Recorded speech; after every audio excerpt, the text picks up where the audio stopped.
தந்தி தொலைக்காட்சி நேயர்களுக்கு வணக்கம். நல்லதை சொல்வோம், நல்லதை செய்வோம், நல்லதே நடக்கும். இன்று 23/3/2024 சனிக்கிழமை, பூரம் நட்சத்திரம் நாள் முழுவதும் இருக்கின்றது. இன்றைக்கு நான் உங்களுக்கு சொல்ல இருக்கிற நல்ல கருத்து, சனி நீராடு அப்படின்னு சொல்லி அவையினுடைய ஒரு வாக்கு இருக்கும்.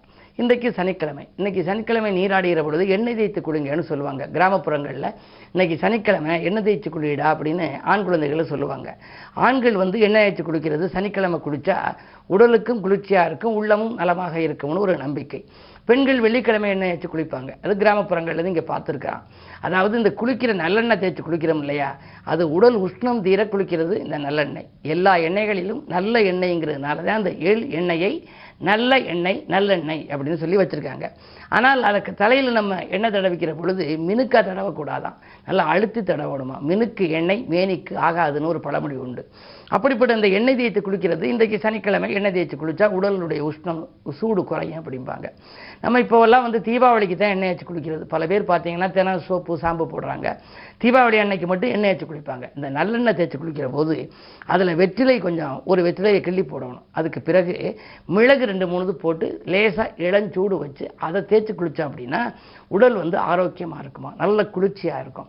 உடலுக்குள்ள வெப்பமெல்லாம் அது கொஞ்சம் குறையக்கூடிய வாய்ப்புகள் உண்டு. ஆனால் அந்த எண்ணெய் தேய்ச்சி குளிக்கிறது முற்காலத்தில் என்ன சொல்லியிருக்காங்க, விரத நாட்களில் எண்ணெய் தேய்த்து குளிக்கக்கூடாதுன்னு சொல்லியிருக்காங்க. சஷ்டி சதுர்த்தி அப்படியெல்லாம் வருது இல்லையா, அது போன்ற விரத நாட்களில் கண்டிப்பாக எண்ணெய் தேய்ச்சி குளிக்கக்கூடாதான். மற்ற நாட்களில் குளிக்கிற போது எந்தெந்த நாளில் எப்படி குளிக்கணுங்கிறதுக்கே ஒரு அழகான பாடல் உண்டு. அருக்கன் எண்ணெய் அலக்களிக்கும். ஞாயிற்றுக்கிழமையில் எண்ணெய் தேய்ச்சி குளிச்சா அலக்களிச்சிருமா. அருக்கன் எண்ணெய் அலக்களிக்கும், அணியாம் திங்கள் மனம் குழம்பும், இருக்கும் செவ்வாய் போராடும், இனிய புதனோ உடல் நோயாம், சிறந்த வியாழன் கூடாது, சேர்ந்த வெள்ளி பெண்களுக்கு, உரிய சனியோ ஆண்களுக்கு, உன்னத எண்ணெயில் நீராடன்னு ஒரு பாடல் உண்டு. அதாவது எண்ணெய் நீராடுறதுன்னா ஞாயிற்றுக்கிழமை, திங்கக்கிழமை, செவ்வாய்க்கிழமை, புதன்கிழமை கூட உண்டு. இருந்தாலும் கூட புதன்கிழமையும் தவிர்த்துறது நல்லது. வியாழக்கிழமையும் எண்ணெய் நீராடக்கூடாதான். வெள்ளிக்கிழமை சனிக்கிழமை, வெள்ளிக்கிழமை பெண்கள், ஆண்களுக்கு சனிக்கிழமை அன்னைக்கு எண்ணெய் தேய்த்து குளிக்கணும். அதுதான் சனி நீராடு அப்படின்னு அந்த ஔவையார் வாக்கு வந்துச்சு.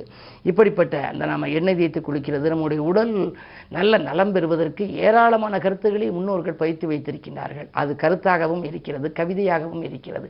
எனவே அப்படிப்பட்ட பாடல்களை எல்லாம் நாம் தேடி எடுத்து, அந்த கருத்துக்களை தேடி எடுத்து ஆராய்ந்து அதை நாம் கடைப்பிடித்தால் நம்முடைய உடலும் நன்றாக இருக்கும், உள்ளமும் நன்றாக இருக்கும் என்ற கருத்தை தெரிவித்து இனி இந்திய ராசி பலன்களை இப்பொழுது உங்களுக்கு வழங்கப் போகின்றேன்.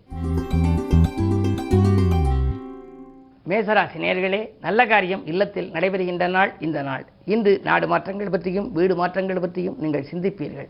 முன்னேற்ற பாதையில் இருந்த முட்டுக்கட்டைகள் அகலும். பொருளாதாரத்தை பொறுத்தவரை திருப்தியாகவே இருக்கிறது. உங்களுடைய ராசிநாதன் லாபஸ்தானத்தில் இருக்கின்ற பொழுது கேட்ட இடத்தில் உங்களுக்கு கிடைக்கும் உதவிகள். அது மட்டுமல்ல, நம்பிக்கைக்குரிய நண்பர்கள் உங்களுக்கு நல்ல தகவலை கொண்டு வந்து சேர்ப்பார்கள். இந்த நாள் நல்ல நாள்.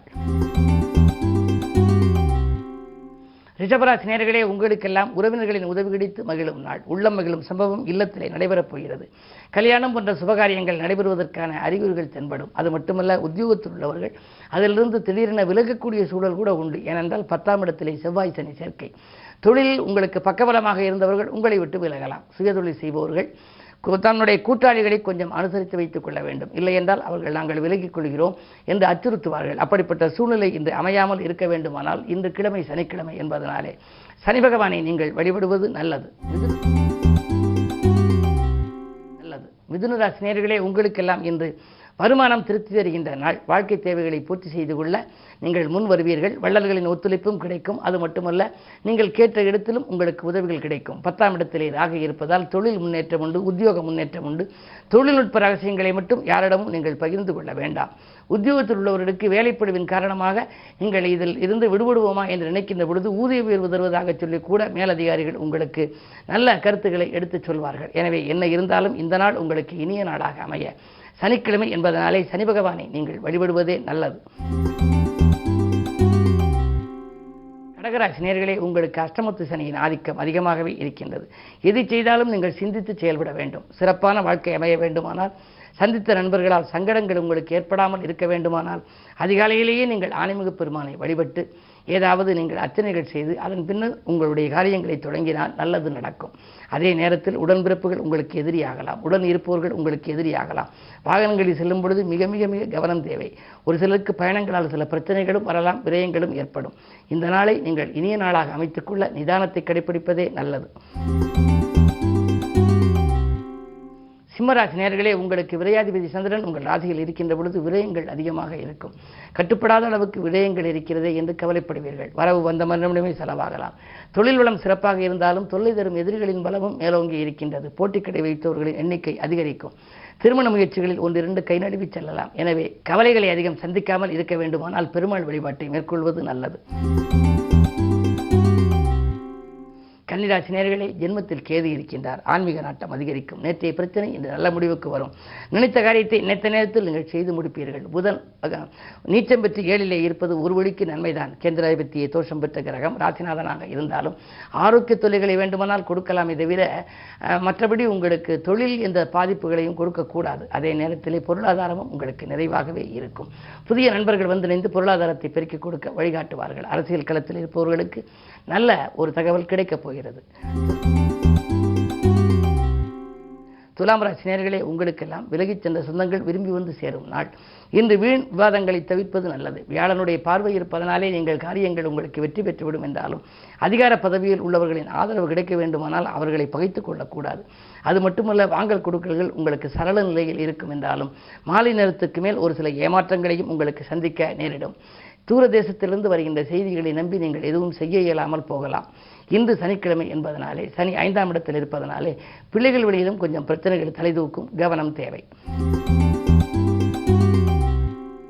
விருச்சிக ராசி நேயர்களே, உங்களுக்கெல்லாம் வெற்றி செய்திகள் வீடு வந்து சேருகின்ற நாள். இந்த வேற்று மனிதர்களின் ஒத்துழைப்பால் உங்கள் கூட்டு முயற்சிகளில் எல்லாம் வெற்றி கிடைக்கப் போகின்றது. குரு 6ல் இருக்கிறாரே, ஏதாவது பிரச்சனைகள் ஏற்படுமோ என்று நீங்கள் நினைக்க வேண்டாம். 6ல் இருக்கும் குரு அதனுடைய பார்வையை 2ஆம் இடத்தில் செலுத்துவதனாலே குடும்ப முன்னேற்றம் திருப்தியாகவே இருக்கும். குடும்பத்தில் ஒற்றுமை பலப்படும். நீண்ட நாட்களாக நடைபெறாதிருந்து தாமதித்து வந்த கல்யாண கனவுகள் இப்பொழுது நனவாகலாம். வீடு கட்டுவது, கட்டிய வீட்டை பழுது பார்ப்பது போன்றவற்றிலெல்லாம் கவனம் செலுத்துவீர்கள். நல்ல வாய்ப்புகள் எல்லாம் இல்லம் தேடி வரும். இந்த நல்ல நாளிலே நீங்கள் சனிக்கிழமை என்பதனாலே சனி பகவானுக்கு எல்தீபம் ஏற்று வழிபடுவது நல்லது. தனுசு ராசி நேயர்களே, உங்களுக்கெல்லாம் இன்று பிள்ளைகள் வழியிலே நல்ல தகவல் கிடைக்கின்ற நாள். பிள்ளைகளின் எதிர்கால நலங்கிறது நீங்கள் எடுத்த முயற்சிகளில் வெற்றி கிடைக்கும். படித்து முடித்த பிள்ளைகளுக்கு வேலை இல்லையே, ஏதாவது ஏற்பாடு செய்வோமா என்று செய்திருந்தால் அந்த ஏற்பாடு உங்களுக்கு நல்ல விதமாகவே முடிவடையலாம். பிரச்சனைகளிலிருந்து நீங்கள் விடுபடுவீர்கள். பொது வாழ்வில் இருப்பவர்களுக்கு நல்ல எதிர்பார்த்த தகவல் கிடைக்கும். மக்கள் செல்வாக்கு அதிகரிக்கும். 3ஆம் இடத்திலே சனி இருப்பதனாலே பாகப்பிரிவினர்களில் மட்டும் கொஞ்சம் இழுபறி நிலையில் இருக்கலாம். உடன்பிறப்புகளின் அரசியல் புரதர்களை நீங்கள் கண்டுகொள்ள வேண்டாம். இந்த நாள் இனிய நாளாக அமைத்துக்கொள்ள சனீஸ்வரர் வழிபாடு நல்லது. மகர ராசி நேயர்களே, உங்களுக்கு சந்திராஷ்டமம். எது செய்தாலும் யோசித்தும் இறைவனை பூசித்தும் செய்ய வேண்டும். அலைச்சலுக்கேற்ற ஆதாயம் கிடைக்காது. நிம்மதி குறைவாகவே இருக்கும். தொழில் கூட்டாளிகளிடம் கருத்து வேறுபாடுகள் அதிகரிக்கலாம். உடன் பிறந்தவர்களையும் உடன் இருப்பவர்களையும் கொஞ்சம் விட்டு கொடுத்து செல்ல வேண்டிய நேரம். விரயங்களை அதிகம் சந்திக்கின்ற இந்த நாள் உங்களுக்கு யோசித்து செயல்பட வேண்டிய நாள். கும்பராசி நேயர்களே, உங்களுக்கு கவலைகள் அதிகரிக்கின்ற நாள். கடவுள் வழிபாடு உங்களுக்கு கை கொடுக்கும். என்ன இருந்தாலும் திட்டமிட்ட காரியம் திட்டமிட்டபடி நடைபெறாமல் போகலாம். பகைக்கிரகங்களின் சேர்க்கை இருப்பதனாலே உத்தியோகத்தில் கூட ஒரு சிலருக்கு பணி நீக்கம் செய்யப்படக்கூடிய அளவுக்கு ஏதாவது பிரச்சனைகள் வரலாம். உங்கள் முன்னேற்றத்தை சக பணியாளர்களிடம் தெரிவிக்க வேண்டாம். உங்களுடைய திறமை அங்கீகரிக்கப்படும் வரை நீங்கள் கொஞ்சம் கவனமாகவே இருப்பது நல்லது. மீனராசி நேயர்களே, புத ஆயுத்தி யோகம் இருப்பதனாலே தொட்ட காரியங்களில் வெற்றி பெறும். பணி நிரந்தரம் பற்றிய நல்ல தகவல் கிடைக்கலாம். பக்கத்தில் உள்ளவர்கள் உங்களுக்கு பக்கபலமாக இருப்பார்கள். உறவினர்கள் வழியிலும் உங்களுக்கு உதவிகள் உங்களுக்கு கிடைக்கலாம். புதன் நீச்சம் பெற்றிருப்பது ஒரு வழிக்கு நன்மைதான். 4-7 அதிபதி நீச்சம் பெற்றிருப்பதனாலே இடம்பூமி வாங்கும் யோகம் உண்டு. நீண்ட நாட்களாக வந்து திரும்பிச் சென்ற வரன்கள் மீண்டும் வரலாம். ராகுவோடு கூடியிருப்பதனால் யோகத்திற்குரிய வாய்ப்புகளும் உங்களுக்கு உண்டு. எனவே பொருளாதார நிலை இந்த திருப்தியாகவே இருக்கிறது. எதை எந்த நேரம் செய்ய நினைத்தாலும் செய்ய இயலும். மேலும் விவரங்கள் அறிய தினத்தந்தி படியுங்கள்.